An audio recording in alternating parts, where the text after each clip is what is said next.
Good morning, people, and thank you for coming to this webinar. I'm very, very excited to start this presentation and share with you some of the cool stuff I learned the last half a year.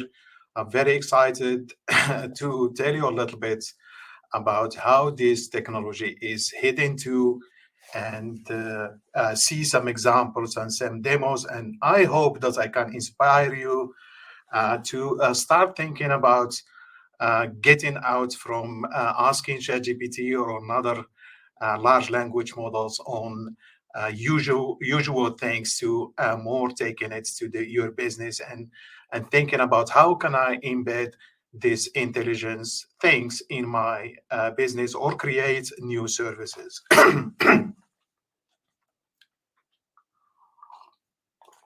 So first, a very short introduction of myself. I'm Hicham Zmarrou, and I'm a lead architect for data and AI at Microsoft. Since now almost a year. Before that, I work in different industries, including banking, Zmarrou, manufacturing, food industry, and other places.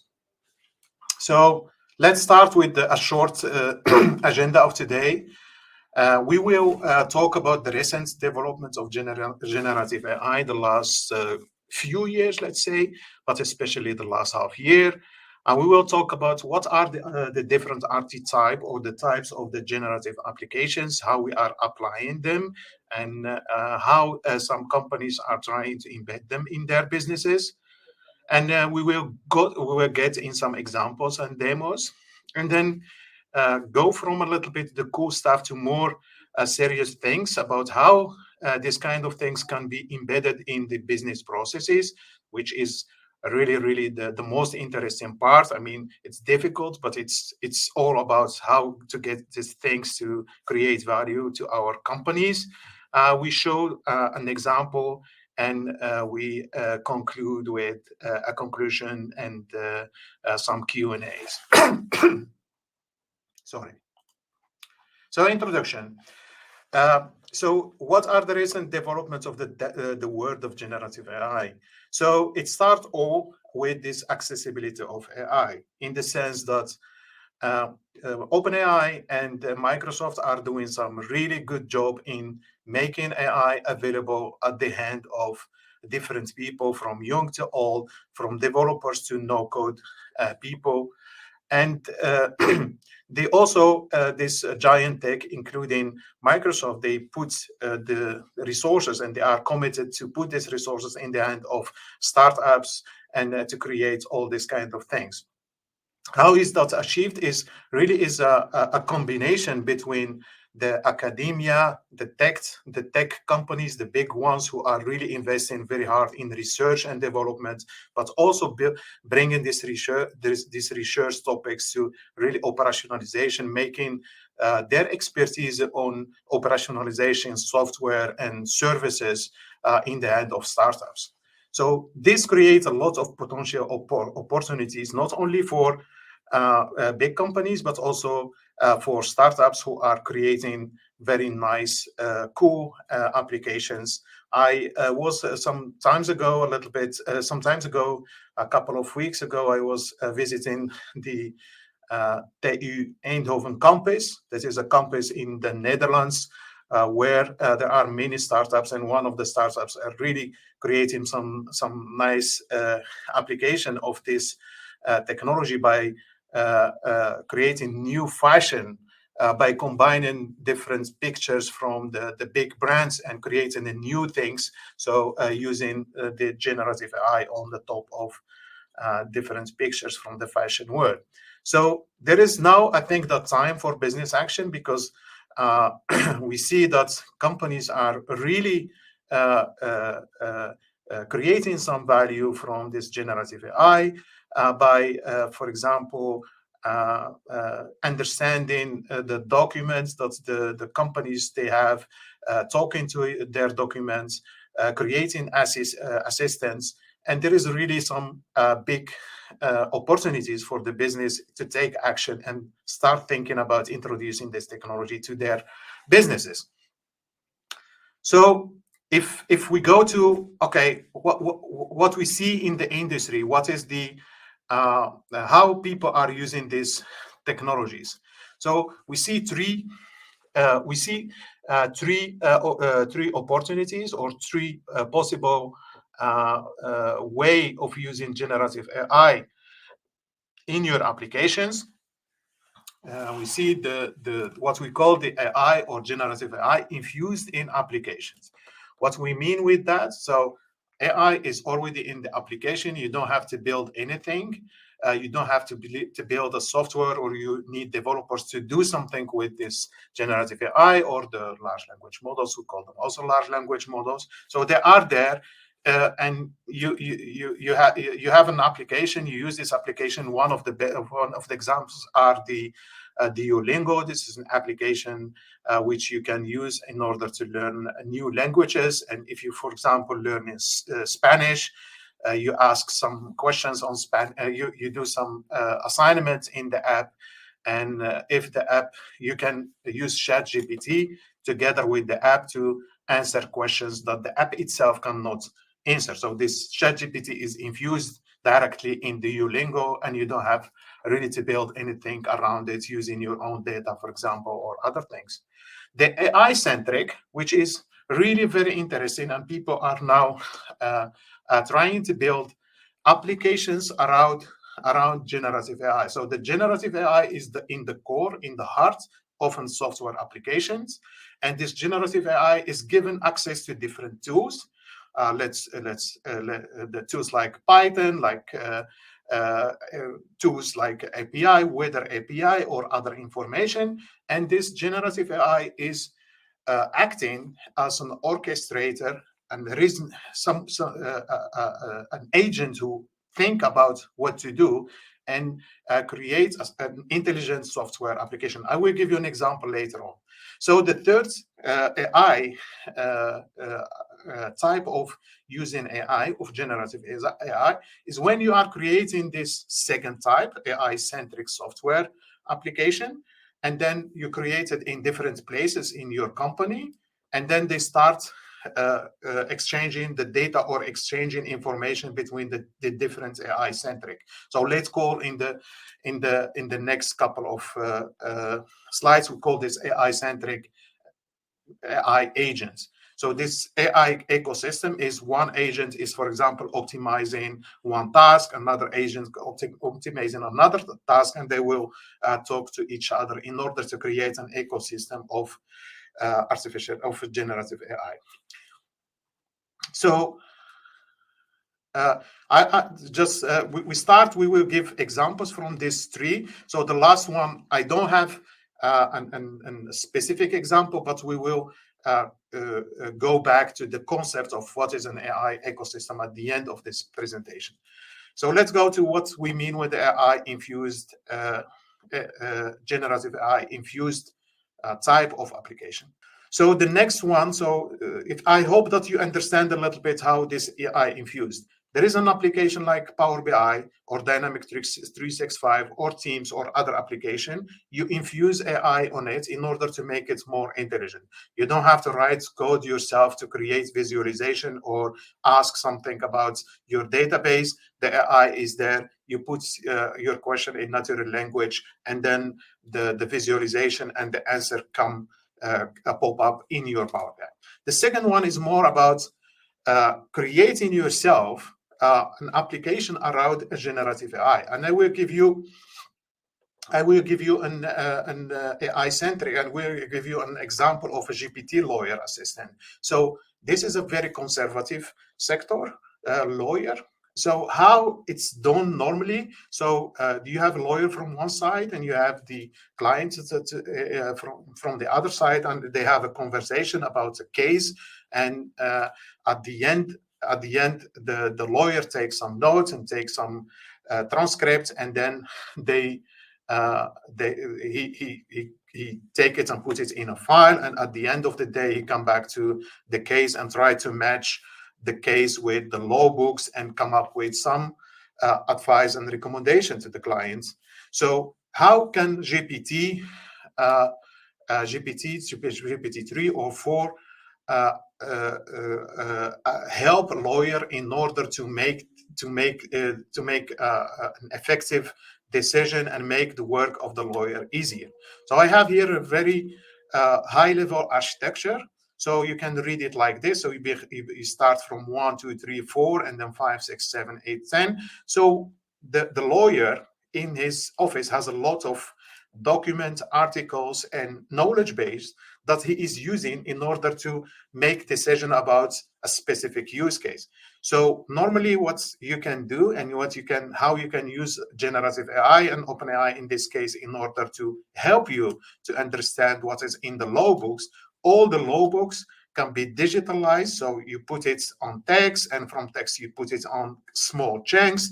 You embed it in digital format. It's called vectors, and you put it in a database. These vectors really have a semantic and understanding of semantic meaning. So every chunk, every PDF is chunked in small pieces and put in the database, and you can ask questions to the database in natural language, and it gives you an answer back in natural language, but the matching is matched in a numeric in a numeric way.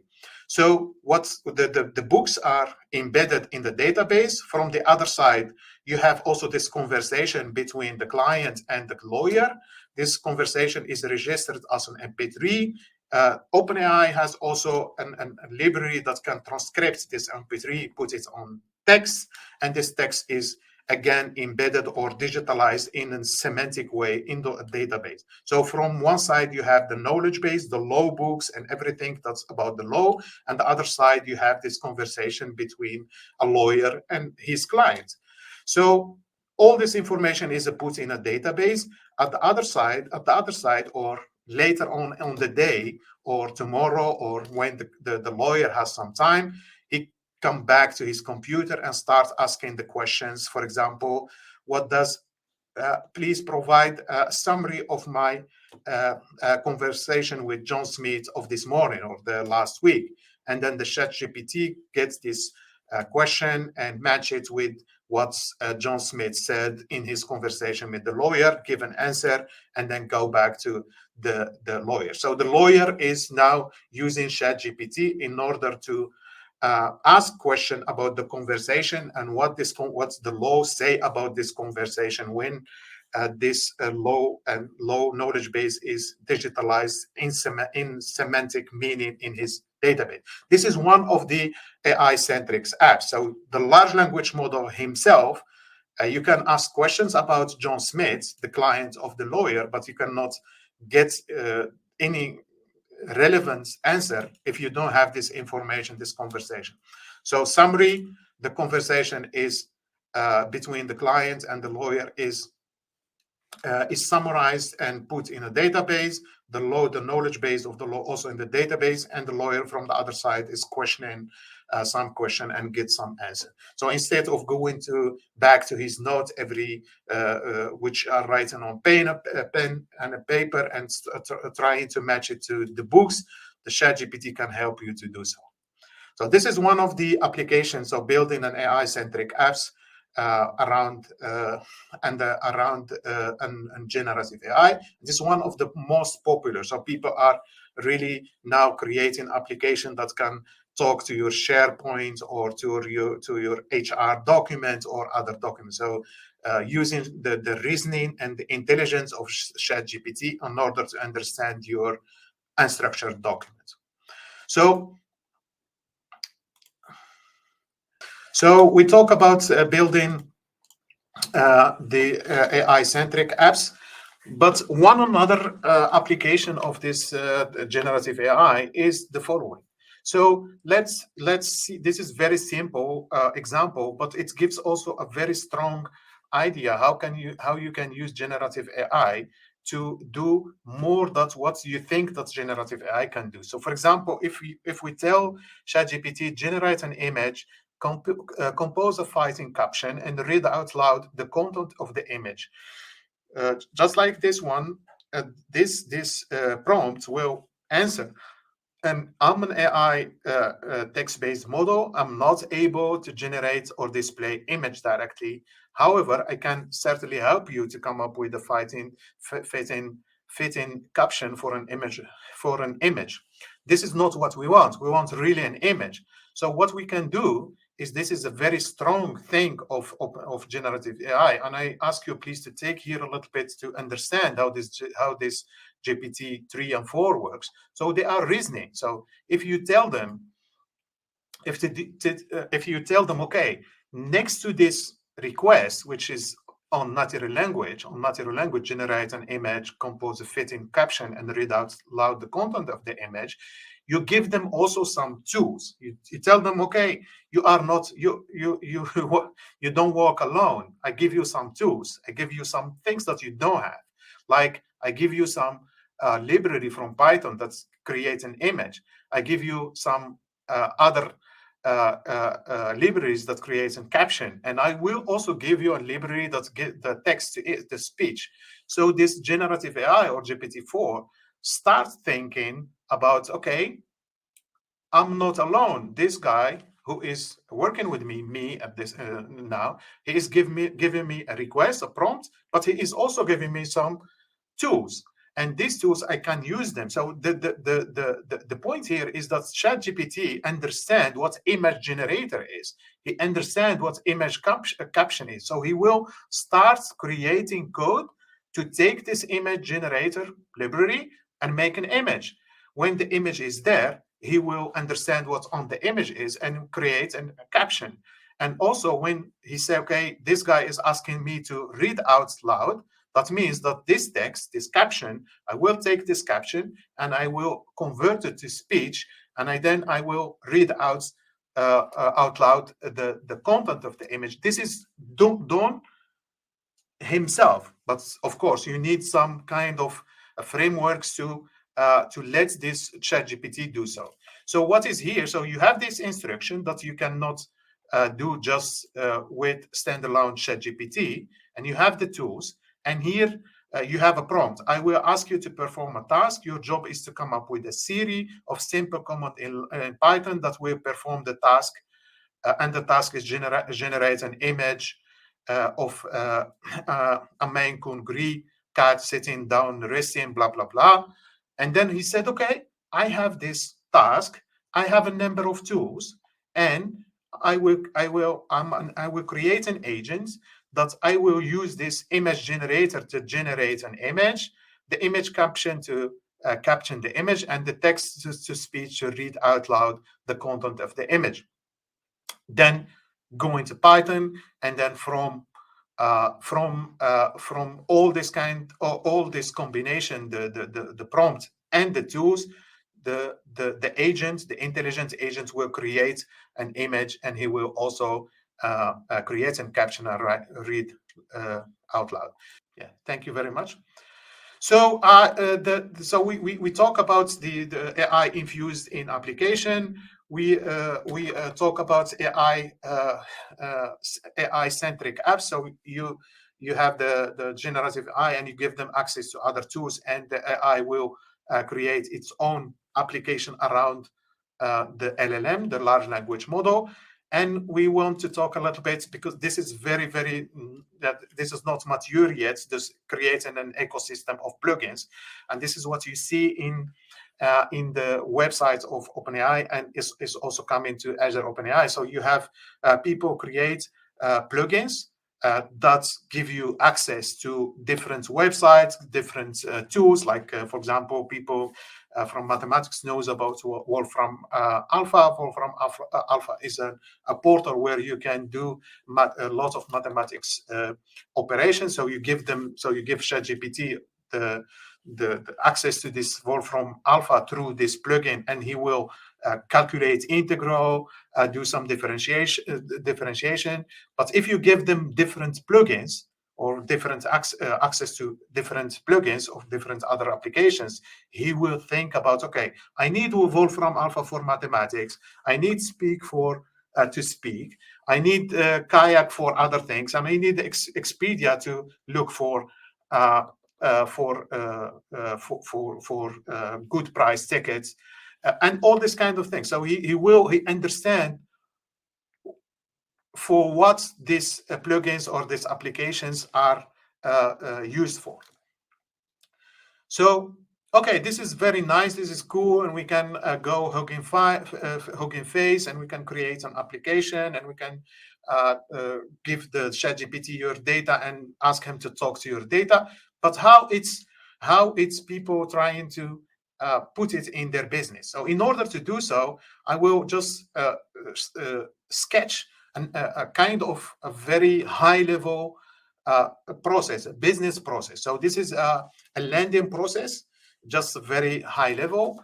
We have on the left side, we have an ambition courier in North Brabant in Holland, and he wants, his ambition is to become the largest courier in the North Brabant. So he wants some loan from the bank.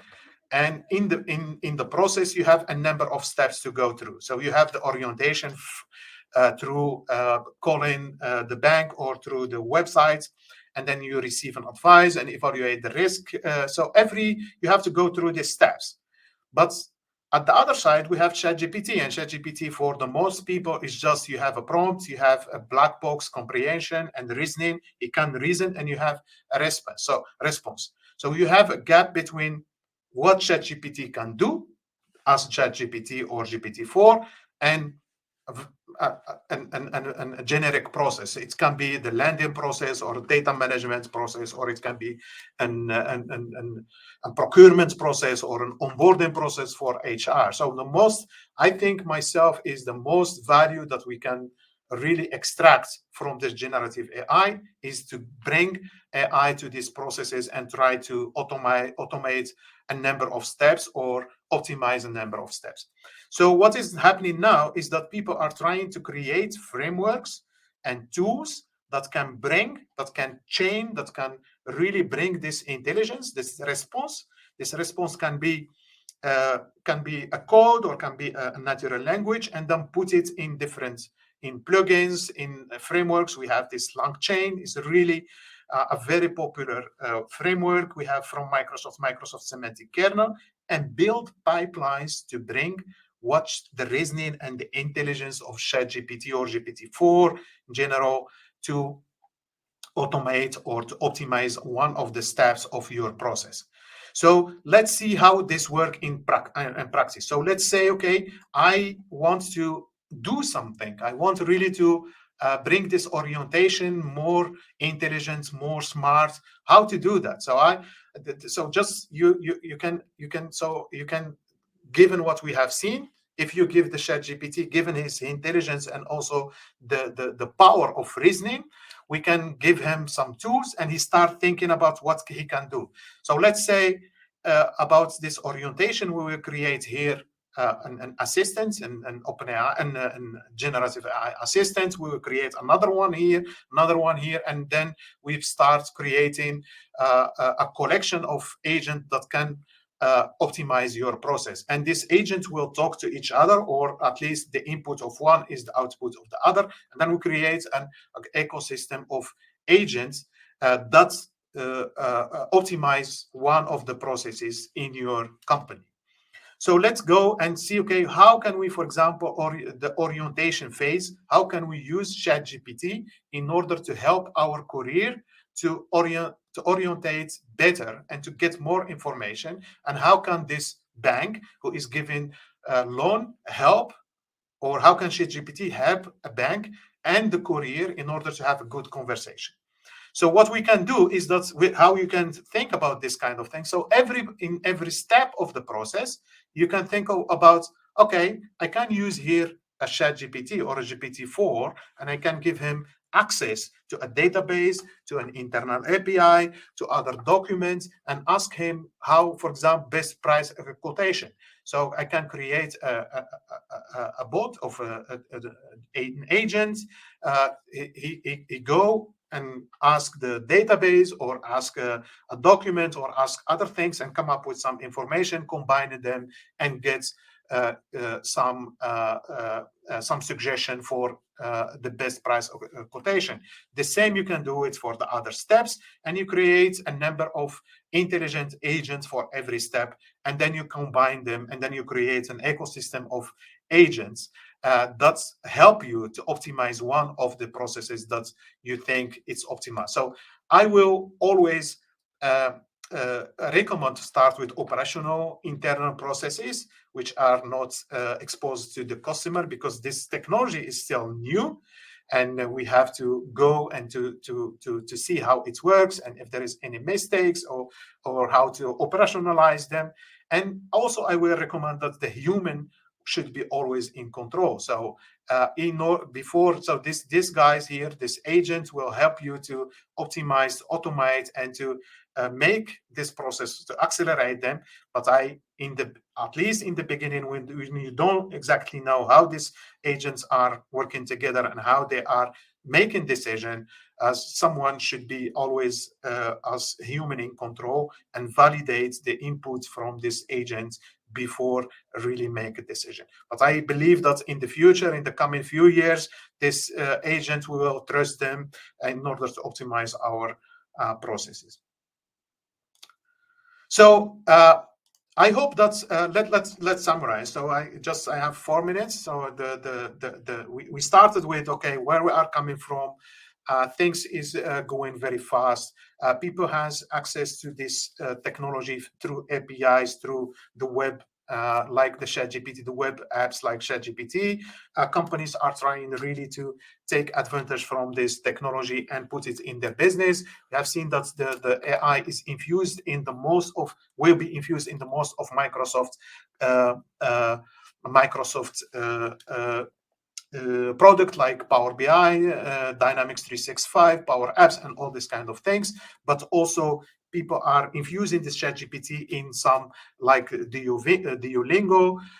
We say, okay, sometimes it's not enough to just use ChatGPT as it is. We have to build an application around it by giving ChatGPT, or in general generative AI, access to other tools, APIs like a weather API or search machine or something different. And we have seen, okay, how to bring it to our business processes. So you have to understand what is your business process, and you have to understand what data you need, and you have to understand how this generative AI works, and how to give them tools in order to start reasoning and making use of these tools in order to build application around themselves.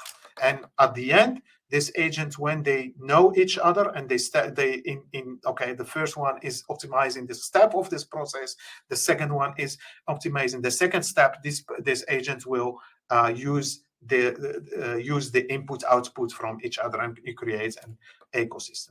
So one thing I want to say, that someone said, in a few years, anything that is not connected to AI will be considered broken or invisible. Therefore, so ensure your data and processes are right. So if you don't really understand your business and what you want to optimize, and how this small thing that you are optimizing locally, how it has impact on the bigger picture of your processes or business, then it's very difficult to really take advantage from this technology. So get your data right before you start doing generative AI. I'm not saying that you cannot do it. You can do it, but it will be very difficult to scale the advantage of generative AI if your data and data management and your processes, understanding your really processes, if they are not right, is very difficult to scale up the generative